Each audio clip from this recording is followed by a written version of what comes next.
Oke, halo semuanya. Assalamualaikum warahmatullahi wabarakatuh. Kembali lagi dengan Al-Fatih dan saya dengan angle kamera yang baru. Dan ini sebenarnya adalah hari ke-8. Tetapi karena hari ke-9, tapi karena kemarin saya belum take video ya. Jadi ya mungkin nanti hari ini take video 2 kali gitu ya. Yang mana sebenarnya itu agak curang karena harusnya kan setiap hari sekali gitu. Kemudian yang terjadi selama seminggu ini ya, yang terjadi terutama di weekend kemarin, itu kan saya dengan Al-Fatih juga dengan keluarga mengunjungi kakek. Jadi kakung buyutnya ini ya.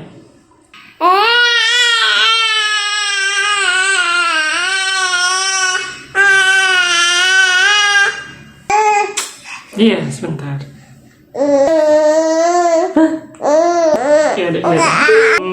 Jadi kakek buyutnya ini ya, berulang tahun ke-92. Yang mana adalah pencapaian 92 itu berdasarkan kata sepupu saya dan tapi 90 ke atas itu menurut saya udah sangat tinggi untuk umur, apalagi orang zaman sekarang. Memang kakek saya kan memang orang zaman dulu ya, dan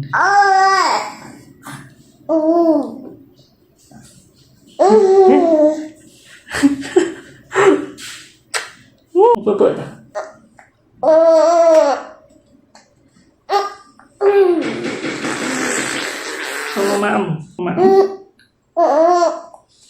Ya. Oke, jadi talent kita Al-Fatih sedang sarapan dulu, kayaknya lapar belum sarapan ya. Jadi akan saya lanjutkan. Jadi kakek saya ini udah 92 tahun dan ya kemarin kebetulan sakit ya.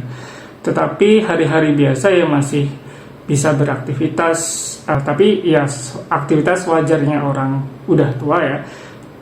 Tapi yang cukup saya kagumi adalah jadi kakek saya itu masih bisa makan apa yang dia mau gitu. Masih bisa makan apa yang beliau mau. Jadi tidak ada pantangan, kemudian minum manis, bahkan masih minum minuman instan, kopi instan, es krim dan sebagainya yang manis-manis. Ya, tidak ada diabetes. Ya mungkin sedikit kayak ikan atau apa gitu ya yang bikin gatal itu ya udah dihindari gitu. Tapi selain itu masih makan gitu ya. Dan mungkin untuk orang zaman dahulu yang aktivitasnya di sawah, fisik, kemudian selalu terkena sinar matahari gitu, mungkin terjaga ya sampai tua. Bahkan generasi setelahnya, misalkan ayah saya itu sudah meninggal di umur 68 tahun gitu. Jadi memang lucunya adalah yang lebih muda malah lebih dulu meninggal gitu. Nah,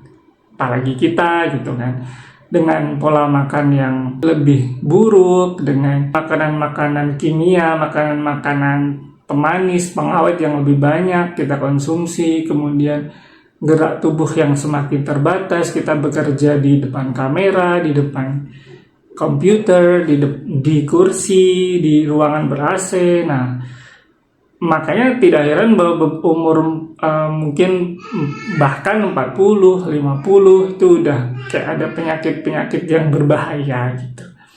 Ya, tapi semoga kita selalu sehat ya. Tapi intinya adalah kakek saya berhasil hidup, dalam tanda kutip, berhasil hidup sampai selama itu gitu. Dan ini menarik karena kan pembahasan yang lalu-lalu di kultum itu kan kadang ada juga yang bahas tentang keberkahan umur gitu. Jadi umur yang paling baik itu sebenarnya bukan dilihat dari jumlahnya ya, tapi memang ada satu kriteria yang paling bagus, yaitu misalkan kita bisa berumur panjang dan bermanfaat gitu loh. Jadi umur yang panjang dan semakin mendekatkan kita kepada Allah gitu, atau semakin bermanfaat kepada sesama, itu adalah hal yang paling ideal. Karena ada yang umurnya panjang tapi tidak bermanfaat, semakin menyulitkan orang lain gitu ya, tapi ada juga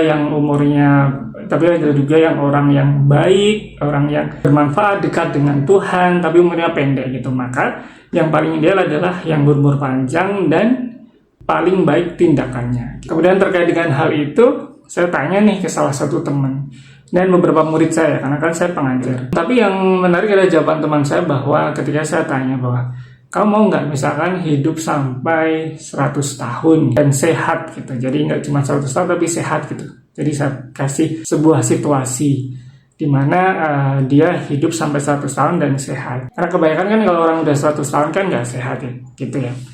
Tapi secara mengejutkan dia menjawab tidak mau. Alasannya adalah alasannya adalah untuk apa gitu ya, apa yang dicari gitu. Dia bilang seperti itu. Jadi lebih ke jawaban filosofis gitu ya, apa yang dicari gitu. Tapi ada satu orang lagi ya, murid saya yang saya tanya dengan pertanyaan yang sama gitu dalam sebuah diskusi bahasa Inggris ya dengan saya. Halo teman-teman, ini Al-Fatih sudah kembali nih dari sarapan nih.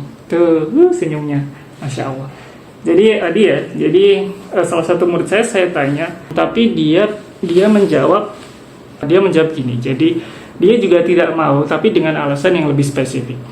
Jadi yang pertama adalah karena dia tahu bahwa biasanya orang tua itu biaya untuk maintain ya, biaya hidupnya untuk menjaga kesehatan, menjaga fungsi-fungsi tubuh itu semakin mahal gitu, dengan makanan yang harus sudah beda dengan waktu muda, terus juga suplemen gitu ya, dengan perawatan kesehatan yang lain semakin mahal, dan biasanya tabungan itu sudah habis gitu loh. Jadi tabungan untuk masa tua itu sudah habis.